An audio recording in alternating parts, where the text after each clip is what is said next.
Labą dieną, merginos, jau seniai nebendravome ir dėl to labai džiaugiuosi vėl su jumis išeiti į eterį. Kas žiūrės YouTube, galbūt kas Facebook'e, bet visas kviečiu prisijungti prie mano praktikos ir prasideda rugsėjis ir prasidės vėl mano kažkokie pasiūlymai jums.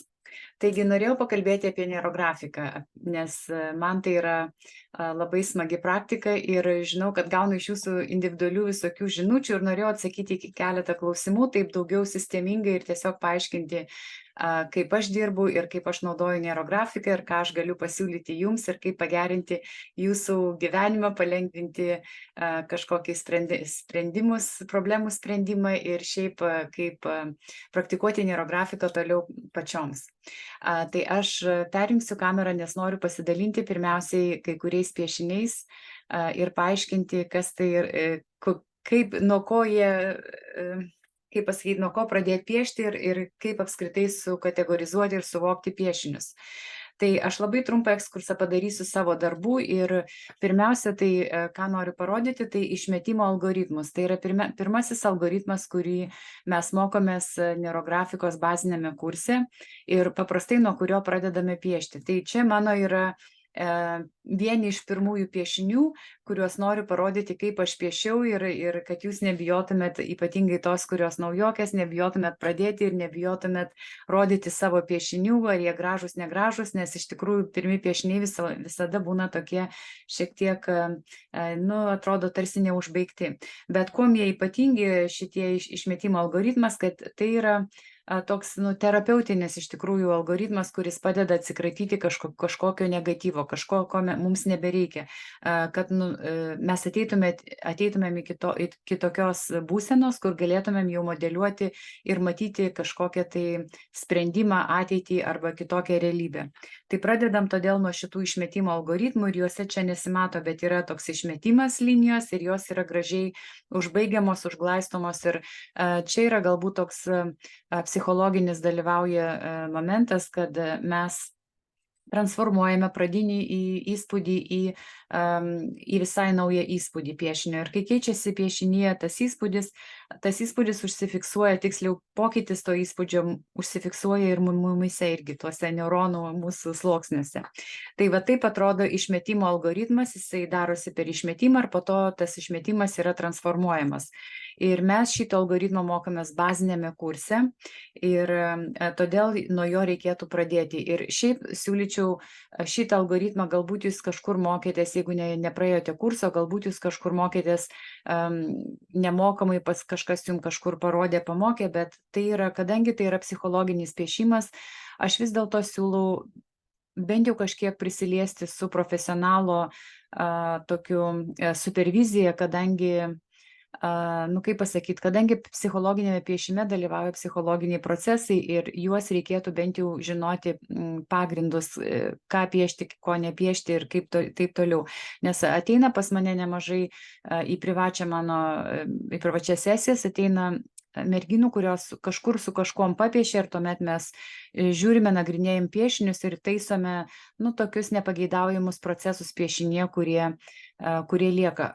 Pavyzdžiui, šitam piešinį aš nupiešiau, man niekas neparodė kažkokių tai dalykų. Pavyzdžiui, tušti apskritimai, labai dažnai matau, kad palieka tuščius apskritimus ir aš pati nežinodama, čia mano vieni iš pirmųjų piešinių, irgi nežinojau tiesiog tokių dalykų, minimalių tokių dalykų, ar ne? Arba viena tokia kaip ir pagrindinė figūra ir keletą figūrų uždaryta vienoje figūroje. Ir vėlgi, ką tai reiškia? Tai galbūt ten yra kažkokie nepageidaujami procesai, kuriuos reikėtų šiek tiek čia pataisyti. Arba čia irgi atrodo, čia jau geresnis piešinys, lik ir viskas gražiau, bet vėlgi, pavyzdžiui, perimetre visiškai nėra, aplinkui nėra jokių figūrų. Ką tai reiškia? Kad aš verdu savam procese, kažkas manyje vyksta, bet aš visiškai neatsiveriu aplinkai tai visatai, su kuria harmonizuočiau šitos problemos sprendimą. Pavyzdžiui, ar ne? Čia vėl kažkokie procesai vyksta. Čia gal daugiau prisikabinčiau prie spalvos. Čia paspalvinta, žiūrėkit, irgi tokie niuansai atrodo lik ir gražu, arba tokie spalviniai apskritimai, bet jie neturi kontūro. Ką tai reiškia? Kontūras neurografikoje paprastai yra mūsų mintys, ar ne? Mūsų mintys tai mūsų visas mentalinis procesas, o spalva yra emocinis procesas, mūsų emocijos, ar ne? Ir čia taip, vat, kai taip paspalvojam, kažkur pašešėliuojam, atrodo tarsi gražu, bet rezultate gaunasi, kad mūsų, iš tikrųjų tai vyksta pasąmoniniai procesai, kaip mūsų pasąmonė reaguoja į visą šitą piešinį ir kaip jinai gali perskaityti. Taigi, greičiausiai, kad jeigu spalva, emocija, o linija yra mintis, mentaliniai procesai, tai greičiausia mūsų emocijos ir mintis nesutampa va šitoj temoje, ar ne? Pavyzdžiui, nesutampa, nes aš vieną galvoju, o jaučiu visai kitaip ir nėra tarsi harmonijos tokios. Tai va tokių va atrodytų menkų klaidelių jų net nepastebėsi, jeigu nepraeisi kurso, ir jas reikėtų žinoti ir jas gali pasakyti jums tik profesionalai. Ir beje, ne visi profesionalai gali tokius niuansus pasakyti, žinau iš savo praktikos, nes pati dirbu su neurografais jau pabaigusiais mokslus ir žinau, kad ne visi tokius niuansus gali dar ir įžiūrėti ir pamatyti. Ir dėl ko aš nebūtinai aš nenoriu save girti ir pažeminti kažko, jokių būdų ne. Mes visi turime savo stipriasias pusės ir yra neurografai, kurių stipriosios pusės yra būtent meninės, daugiau iš meninės pusės, ir aš siūlau pas juos nueiti pasitobulinti, pasisemti kažkokių tai iš jų žinių. Mano pusė yra labai stipri, mano stiprioji pusė yra tokia analitinė pusė, pamatyti kažkokius tai giluminius procesus, pamatyti sąsajas ir pamatyti piešinio logiką. Tai va čia va yra mano tokia specializacija, sakyčiau, dėl kurios ateina netgi specialistai, netgi instruktoriai, mano kolegos ateina pas mane konsultuotis. Tai va aš tik dėl to norėjau ir pabrėžti. O kas liečia, aš nesu menininkė, todėl kas liečia meninę pusę, tai siūlau savo kolegas kitus. Tai va taip pat mes ir dirbam, kiekvienas turime savo stipriasias pusės. Čia norėčiau parodyti, po bazinio kurso mes dar turime modeliavimo, kompozicijos modeliavimas. Taigi, kai paleidžiame kažkokius apribojimus, tai ko nenorime, tuomet galime pradėti modeliuoti norimą rezultatą. Ir modeliavimo algoritmai jau visiškai skiriasi, jie visai kitokie, mes čia nieko neišmetimų nedarom, galima kažkur išmetimą mažą padaryti, jeigu poreikis yra, bet iš principo modeliuojam kažkokį loginį procesą. Ir čia jau mes mokomės neurografinės logikos. Logikos, kaip naudoti, kaip išdėstyti, kaip sąveikauja tarpusavį figūros. Ir čia jau mes jau mokomės išvelgti ta prasme, tą geometrinę logiką, grafinę logiką ir spalvinę logiką kartu ir sujungti viską kartu, kad būtų kažkoks siužetas, scenarijus, kad mūsų pasąmoniai būtų aišku ir suformuotas labai aiškus įspūdis. Tai va čia va yra vienas iš mano tokių algoritmų buvo piešti. Aš tiesiog pavyzdį dabar nesigilinsiu, bet čia vėl kažkas tai va taip turėtų būti, ar ne? Vėl kažkokie tokie procesai, va čia va irgi buvo jauno mėnulio piešinys, ką mes auginam, tai va čia daugiau modeliavau savo kažkokius procesus. Čia jau galbūt daugiau, va čia modeliavimas savo vidinių charakteristikų yra toks labai gražus algoritmas, mes jį piešime per modeliavimą. Čia labiau gal toks meninis modeliavimas, sakyčiau, aš šitam piešiniui skiriu labai daug laiko, kaip matote, labai daug smulkių linijų ir labai daug detalių tokių, tai aš jį piešiau tikrai ilgai ir labai ilgai kontempliavau, ir čia galbūt yra ir modeliavimas, ir neuroarto šiek tiek yra. Ir kitokių, ta prasme, jau daug visokių komponentų, ar ne? Tai galima netgi meniškai taip nupiešti kažką tokio gražaus ir tiesiog savo pasidžiaugti, ne vien tik atlikti techniškai, bet ir dar kažką tai pagražinti savo gyvenimą. Kompozicija, tai va čia tokie kompozicijos elementai, mes va šitų mokomės dalykų jau kompozicijos kurse, kartu su baziniu ir kompozicijos kursu jūs išmoksite būtent jau modeliuoti savo realybę. Ir kuom įdomu ir kuom gerai modeliuoti būtent per piešinį, nes ten yra daug labai konteksto, ar ne? Pavyzdžiui, galima žodžiais, tam, kad viską šitą čia procesus aprašyti žodžiais, reikėtų parašyti vos ne knygą. O vienam piešinėje gali sudėti tikrai labai labai daug visko, ir minčių, ir emocijų, išgyvenimų, ir kažkokių tai planų, ir žodžių, ir to dar ko dar gal net nesuvokia, įdėti labai daug komponentų, kurie yra pasąmoningi, kurių gali net nesuvokti sąmoningai. Tai va tokie yra piešinukai įdomus. Toliau noriu dar pasidalinti, pakalbėsiu dar vėliau, bet pasidalinti tokiais algoritmais, kurie vadinasi kaip ir Coachinginiai algoritmai, ar ne? Mes galim pravesti coachingą būtent per piešimą. Ir kaip tai atrodo? Pavyzdžiui, paimam kažkokį tai coachinginį algoritmą. Čia angliškai parašyta Life Area Goals, ar ne? Tai yra gyvenimo rato, toks yra labai populiarus coaching algoritmas, vadinasi gyvenimo Wheel of Life, ar ne, gyvenimo ratas toksai, ir galima diagnozuoti savo gyvenimo sritis, ir ir paprastai coacheriai dirba verbališkai, ar ne, jie kalba, vat, yra algoritmas, mes viską ten išnagrinėjom, išnarpliojom, pakalbam, apkalbam, priimam kažkokius sprendimus ir tuom viskas baigėsi. Bet neurografikoje mes neužbaigiam vien tik pokalbį, bet mes dar viską ir nupiešiam. Galbūt neturiu aš šito dabar paėmusi. Tai va, mes dar viską šitą nupiešiam gražiai, pavaizduojam ir užfiksuojam ir sukuriam naują įspūdį. Įspūdžio kūrimo ir įspūdžio transformavimas yra labai svarbus psichologijoje ir ypač ir psichoterapeutikoje ir visur. Tai yra tikrai tokia gili labai terapija, be terapijos, galima taip pasakyti. Tai va, dar vienas coachinginis algoritmas, čia toks jau labiau gal pažangus, aš čia dariau masterclassą vieną, irgi imamas kažkoks coachingo modelis, paimamas. Ir va šitas coachingo modelis buvo išpieštas va taip, tai reiškia parenkamas yra kažkoks vizualinis modelis, kaip išreikšti va šitas 4 kategorijas, ar ne, va tai yra 4 etapai ir mes čia piešiam kažkokius tai procesus, kiekvienas savo temą ir panašiai.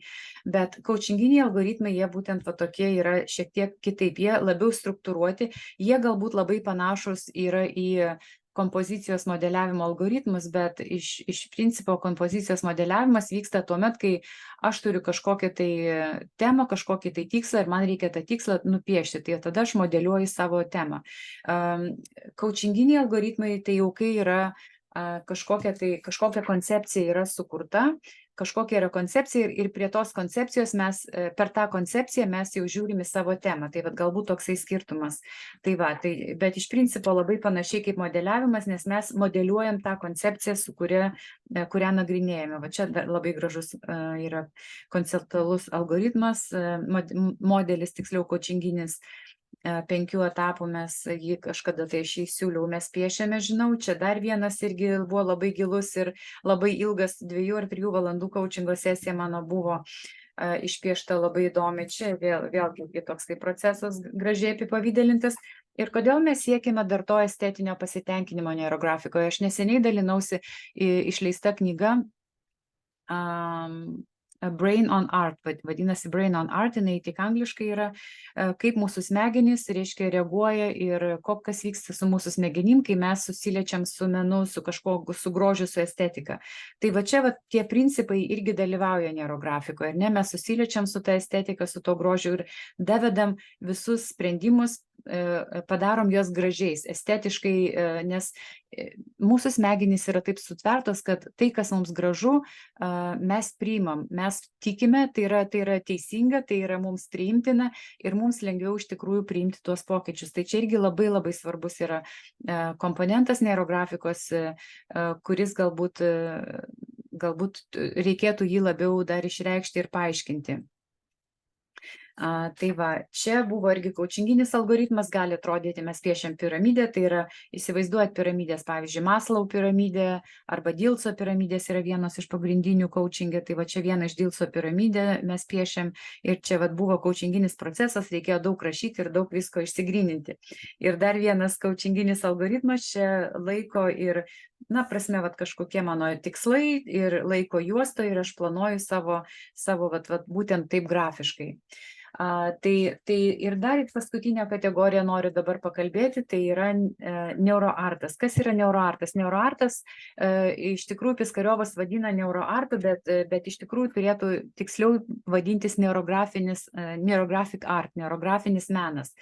Ir kodėl? Todėl, kad neuroartas jau yra tokia kaip kategorija, jinai jau yra pasaulyje ir vakarietiškam pasaulyje jau yra sukurta ir nusistovėjusi ir jinai reiškia, kad neuroartas tai yra labai plati tokia kategorija, reiškianti apskritai akademinius visokius tyrimus meno ir smegenų reiškia, sankirtoje, ne, visas smegenų eina mūsų mokslas ir meno mokslas kartu sudėjus gaunasi neuroartas. Neuro yra neuronai smegenys, art tai yra menas, suprantate, ne, smegenų ir meno sankirta yra neuroartas. Tai neuroartas tyrinėja visas meno sritis, visiškai ne tik piešimą, visas meno sritis, bet kokio meno sritis ir žiūri, kaip mūsų smegenys, žodžiu, keičia fiziologiją, keičia psichologiją būtent per meną.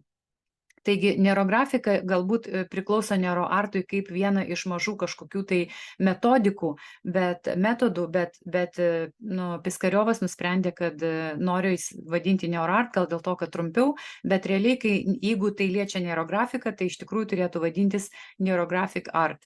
Atsiprašau. Tai va, tai ką reiškia neuroart? Mes imame, tai va čia neurografinis tas menas, mes imame kažkokį tai metaforinį, pavyzdžiui, objektą, ar ne, šiuo metu gėlės, ar ne, pavyzdžiui, yra. Ir panaudojam tą metaforą va, to objekto kažkokiam savo, žodžiu, procesam vidiniam, psichologiniam, ar ne? Čia, pavyzdžiui, kaip aš save atskleidžiu, savo asmenybės atskleidimas, pavyzdžiui, gali būti, ar ne, per šitas gėlytės ir čia vyksta toks gilus, labai giluminis procesas, nepaisant to, kad tai atrodo tik tai banalios gėlytės, bet iš tikrųjų piešimo metu tai buvo labai labai gilus pasinerimas į save ir atskleidimas savęs ir pamatymas, žodžiu, kažkokių tai diagnostinių procesų šitam piešinį. Tai va taip pat neurografinis tas menas, jisai yra toks labai įdomus.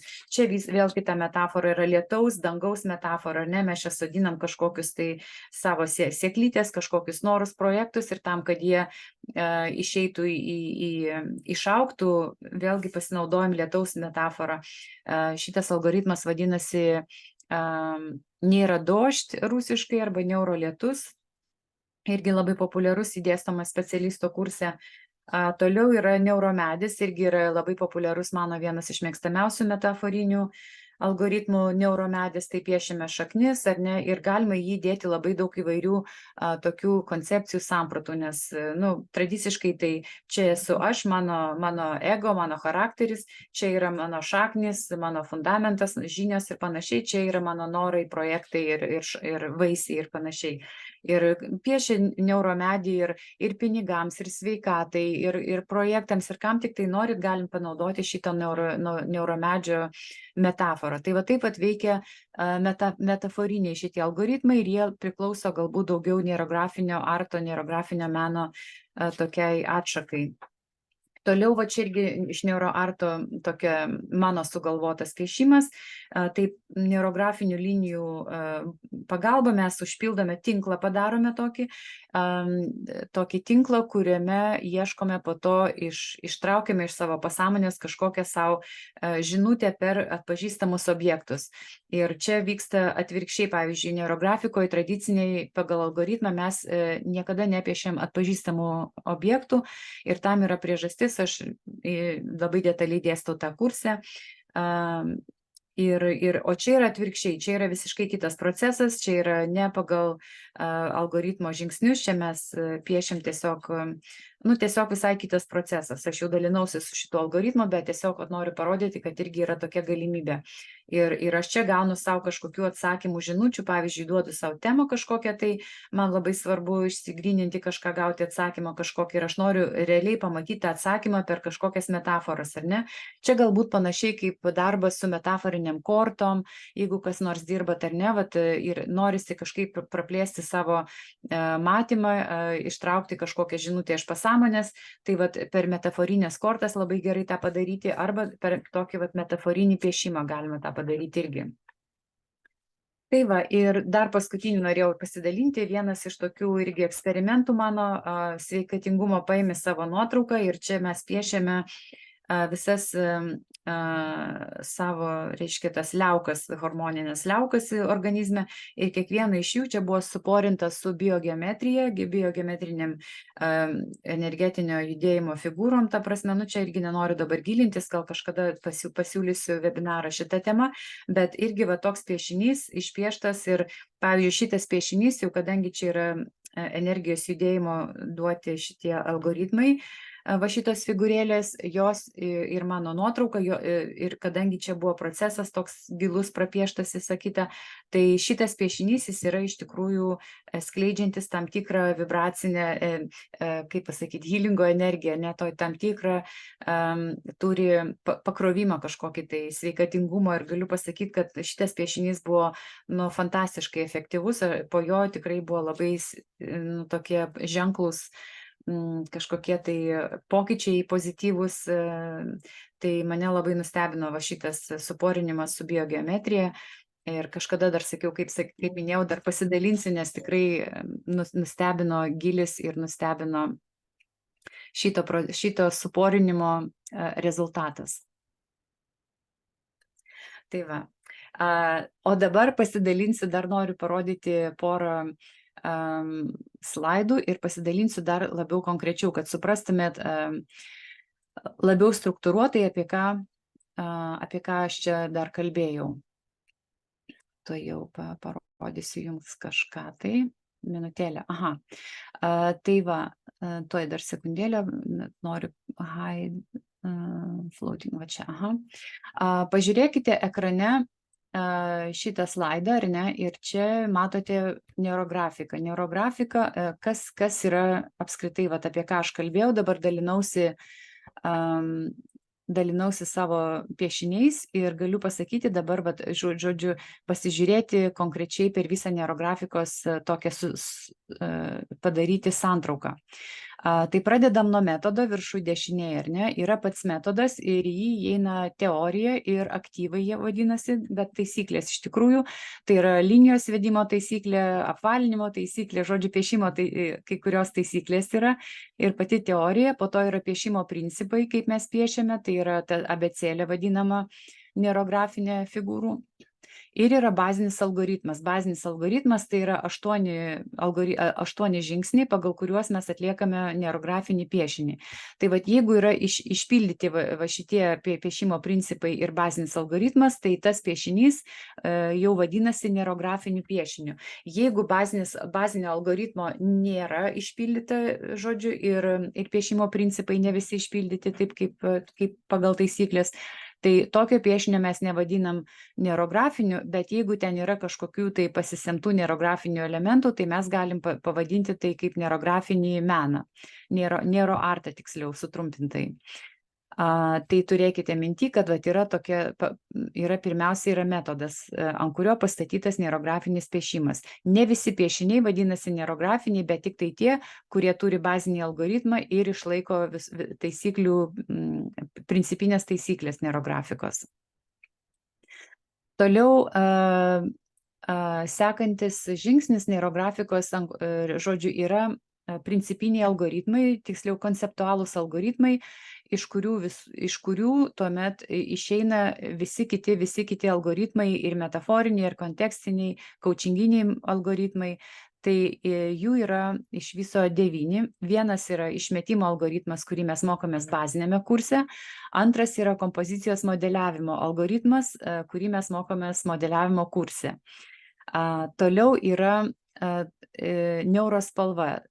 Per neurospalvą ten mes mokomės 5 elementų, nes pagal kiniečių 5 elementų teoriją mes žiūrime į tą spalvą pagal kažkokią tai teoriją ir Piskariovas pasirinko USIN 5 spalvų teoriją. Tai va ten daugiau dėstoma ta spalvos pritaikymas pagal tą USIN 5 elementų teoriją. Toliau yra neurosketchingas. Neurosketchingas tai čia toksai daugiau galbūt rankos lavinimas, kaip gražiau, kaip geriau nupiešti, ir ten mes irgi per neurosketchingą dar piešiame ant nuotraukos. Tai va čia tas algoritmas. Toliau 5 algoritmas yra neuromandala, tai visi algoritmai, kurie naudoja mandalą, tai yra apskritimą, kuriame viskas vyksta, visas pasaulis kažkokios temos, ar ne? Tai mandalų algoritmai turi savo vietą atskirą, kaip atskira principinė tokia detalė piešimo, tiksliau kompozicijos sudarimo. Toliau neurosintezė, tai čia yra apie mūsų vidinius procesus, pavyzdžiui, ten yra 5 kūnų procesai, žodžiu, žmogaus sandarą čia nagrinėjam daugiau. Toliau neurokontaktas, tai čia yra komunikacija, santykių algoritmai visi ir mes žiūrime kontaktas su žmonėms, su daiktais, su gyvenimu, žodžiu, nesvarbu, kažkoks kontaktas vyksta. Ir ten mes žiūrime, kaip išdėstyti bet kokius santykius. Tie algoritmai. Toliau neurotikslas. Čia mes piešiame daug žvaigždžių, nes tikslą geriausiai atskleidžia žvaigždės figūra. Žvaigždės figūra tai nėra viena iš bazinių šitų neurografikos abėcėlės figūrų, tačiau žvaigždę mes žiūrime kaip į trikampių kompoziciją, tai yra daug trikampių, ar ne, gali būti 4 trikampiai, 5, 6, 7, kiek norit, ar ne, tai žvaigždė yra iš tikrųjų trikampiai. Trikampiai mes trikampį žiūrime kaip į tikslo figūrą, tai čia yra tas. Ir neurolaikas. Laikas tai paprastai juosta, laiko juostos. Laiko juosta į priekį, galima laiką atmatuoti atgal, pasižiūrėti, dar kažkaip ir įvairiai pavaizduoti. Tai šitie 9 algoritmai yra instruktoriaus kurso visi algoritmai ir jų pagalba mes tuomet jau galime žiūrėti ir daryti autorinius tematinius algoritmus. Taigi, tai, ką aš jums kartais siūlau per kažkokius ten atvirus ar mokamus piešimus, tai mano autoriniai tematiniai algoritmai. Kartais, kai kurie jie būna metaforiniai, mes paimam kažkokią metaforą per ją piešim. Tai metafora tai yra tai, kas yra atpažįstama. Medis, lietus, ten gėlė, žodžiu, gyvūnėliai gali būti kažkokie tai. Tai čia yra metaforiniai. Kontekstiniai tai yra kažkokie tai abstraktus, ar ne? Pavyzdžiui, meilė, piešia meilę, ar ne? Tai yra toks abstraktus, kažkoks kontekstas yra duodamas. Ten gerovė, arba ten, nežinau, gausumas, ar ten pinigai, ar dar kažkas, tokie yra kontekstiniai algoritmai. Ir mes paprastai tokius piešiam per kaučinginius modelius, ar ne, imamas kažkoks kaučinginis modelis ir pritaikomas kažkoks piešinys jam.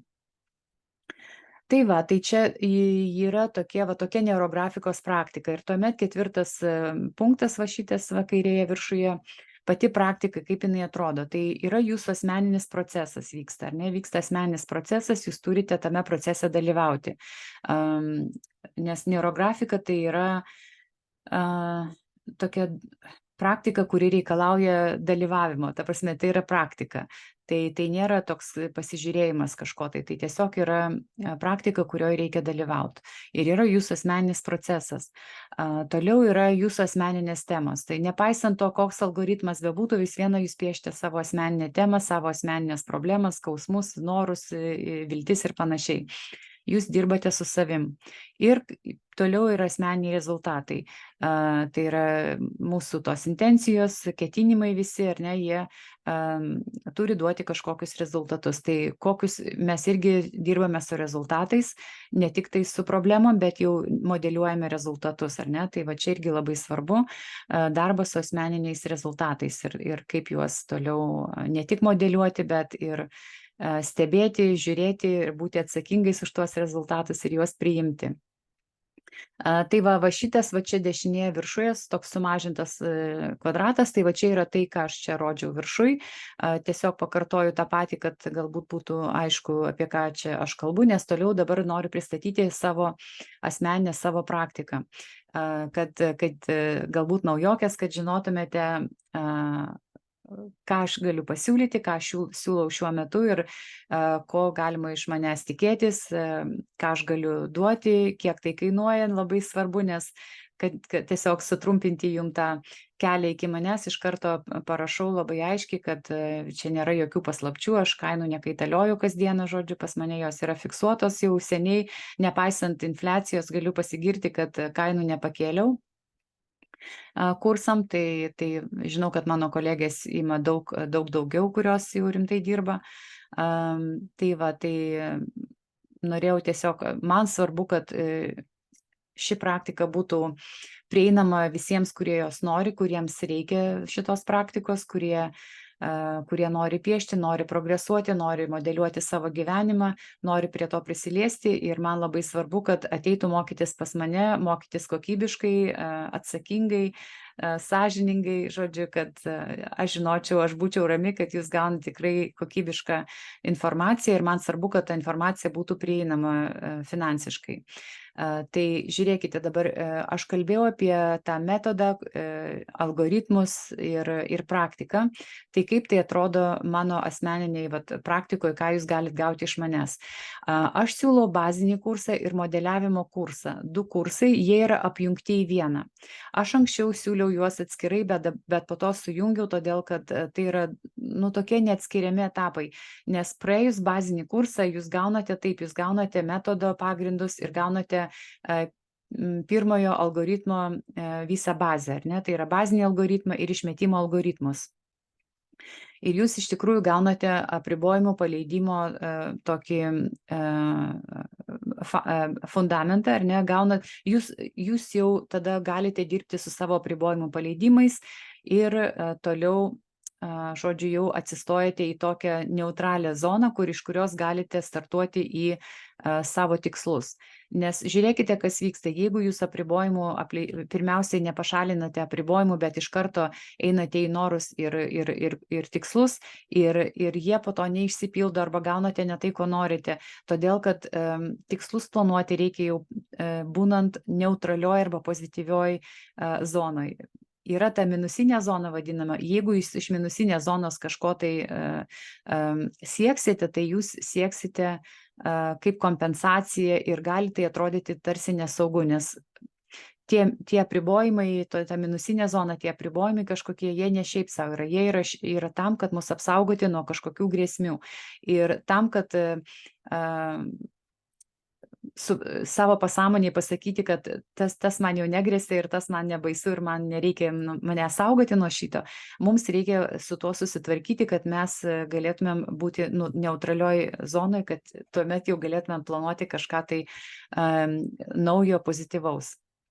Tai tas labai yra svarbu ir paprastai po apribojimų paleidimo jau žmonės yra pasiruošę kažkur toliau daryti, kažką planuoti, kažką piešti ir arba piešia to, ko nesupranta, ką piešia, arba eina piešia per kažkokius tai YouTube ten ar dar kažkur tai rastus piešinius algoritmus ir tai nėra galbūt blogai, aš tiesiog nesakau, kad tai yra blogai, bet svarbu suprasti ir piešti tai atsakingai, svarbu suprasti, ką tu pieši, nes nepaisant to, kad kažkoks tai yra mokytojas ten rodo kažkokį algoritmą, bet jisai tą mato algoritmą taip, galbūt jums reikia šiek tiek pakeisti kitaip, galbūt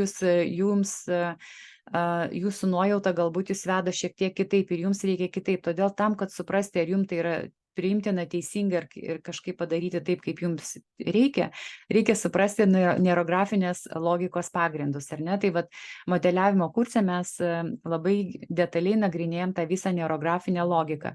Tai yra ir spalvos, ir linijų, tą visą sąveiką, ir figūrų tą visą išsidėstymą, kokios figūros, kam, kodėl. Ir aš labai mėgstu šitą savo modeliavimo kursą, todėl kad jis iš tikrųjų yra labai labai naudingas ir labiausiai naudingas tam, kad jūs galėtumėt diagnozuoti būtent tai, ką nupiešėt. Ne tik modeliuoti, bet ir ką sumodeliavo, dar ir diagnozuoti, po to paskaityti, pasižiūrėti giliau. Ir šitie 2 kursai, jie turi oficialius sertifikatus. Kaina čia aš parašiau atskirai, abu kartu sudėjus yra 250 eurų. Tai galiu pasakyti, kad mano kolegės ima tokią kainą už vieną tik tai kursą. Tai tikrai aš labai su ramia sąžine galiu pasakyti, kad tai nėra brangu rinkos atžvilgiu. Sertifikatai yra oficialūs, jie bus pripažinti neurografikos mokykloje, jeigu jūs toliau studijuosite neurografikos mokykloje, pavyzdžiui, eisite specialisto arba instruktoriaus kursą, tai šitie sertifikatai bus pripažinti ir bazinio kurso kaina bus atskaičiuota iš instruktoriaus kurso kainos. Dėl modeliavimo tai negarantuoju, bet dar plus jūs galėsite prisijungti prie Piskariovo grupės, tos pagrindinės tokios didžiulės grupės, kur ten galėsite rasti daug daugiau resursų, nes aš pati viena, aš neturiu tiek pajėgų ir tiek galimybių duoti tiek resursų, kiek jūs galėsite gauti pas Piskariovą, tik tai beje rusiškai. bet jeigu kažkiek suprantate ir jeigu ir nelabai, tai vis viena ten bent jau galėsit pasižiūrėti, kaip jisai piešia, ką jisai ten rodo ir pasižiūrėti, kaip kiti žmonės piešia, kokius piešinius ten įdeda.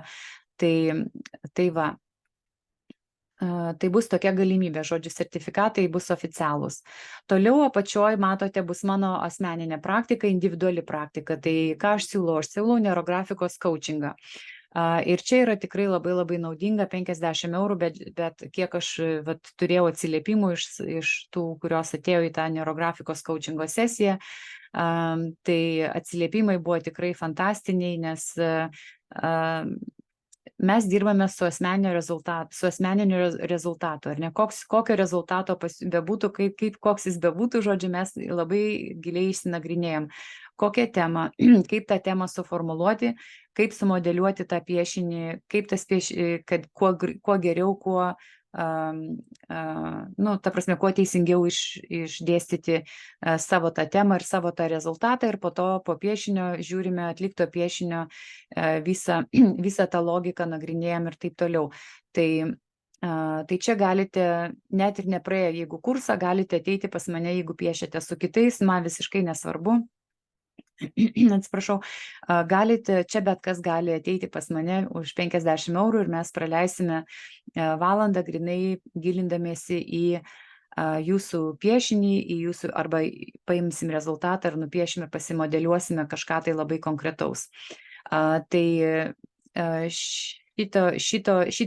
šitas procesas, jisai kurso metu kažkiek tai įeis, nes kurso metu aš duodu supervizijas tik tai tiems piešiniams, kuriuos mes piešiame kurso metu. Pavyzdžiui, čia yra 3 išmetimo algoritmai, aš pasižiūrėsiu, jūs duosiu superviziją 3 algoritmams, čia irgi piešime 3 algoritmus, dar yra bonusiniai algoritmai, nesvarbu, bet vis viena duosiu superviziją tik tai tam, ką piešite čia. Toliau asmeninė rezultato sesija jau yra papildomai daug gilesnė, daug išsamesnė ir galite čia po kursų, be kurso, nesvarbu, jeigu piešite ir norite tiesiog mentorystės tokios profesionalios, tai kviečiu į tokią asmeninę neurografikos coachingo sesiją.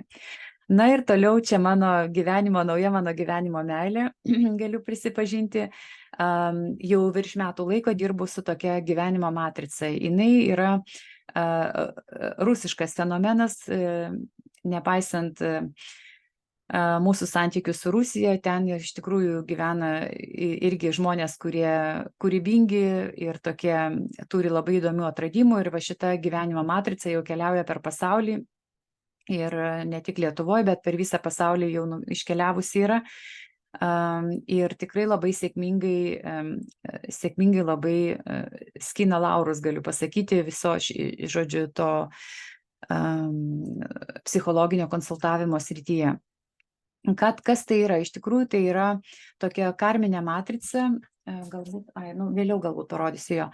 Gyvenimo matrica, jinai susideda iš gimimo dienos, ar ne? Mes imame tik tai gimimo dieną ir ten yra grinai toks kaip matematinis paskaičiavimas, ekstrapoliacija iš skaičių, mes sudarome tokią skaitmeninę matricą, numerologinę vadiname, bet tai nėra numerologija, tai nėra astrologija, visiškai nieko bendro su astrologija neturi, ten planetų visiškai jokių nėra, jokių pozicijų dangaus ten tų kūnų, bet čia yra grinai tiesiog pagal skaičius. Dėl ko skaičiai? Skaičius yra, kiekvienas skaičius tai yra kažkoks užfiksuota kažkokia tai vibracinis dažnis, ar ne? Vibracinis dažnis visur yra, ir spalvoj, ir figūrose, bet kokiose, ir visur. Skaičiai lygiai taip pat. Ir skaičiai senovėje, labai dar seniai, priklausė mūsų abėcėliai.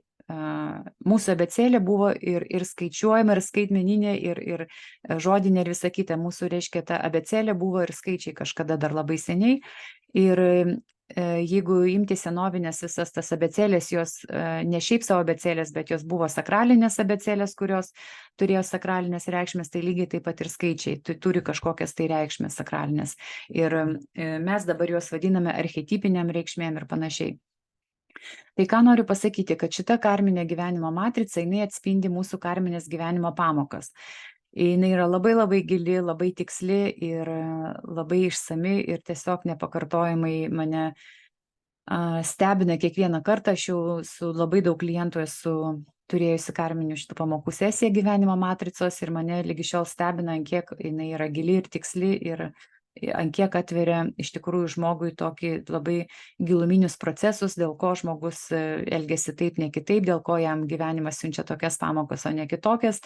Tai vat suvokti tą yra labai labai įdomu ir prasminga ir naudinga, manau, kiekvienam savo pažinimo kelyje. Bet ką aš dabar siūlau ir kokį ryšį tai turi su neurografika. Atėjus į karminės pamokos sesiją mes žiūrime jūsų temos, konkrečiai kokios karminės pamokos yra jūsų temoje, ar ne? Tai aš jums atskleisiu va toj temoj karminę pamoką ar karminės pamokas, šitoj temoj jūs kažką savo suvoksite, pasiimsite, susivoksite, pasižiūrėsite ir pamatysite, kaip yra lengva paleisti, atleisti ir susitaikyti. Ir tikrai išeisite ekstazėje, galiu pasakyti, nuo tokių suvokimų. Ir tuomet mes per neurografinį piešimą, jeigu kas piešti nenori, mes tiesiog vizualizaciją galim padaryti, arba piešimo vizualizacija, ar šiaip meditacinė vizualizacija, reiškia, yra tos karminės pamokos paleidimas.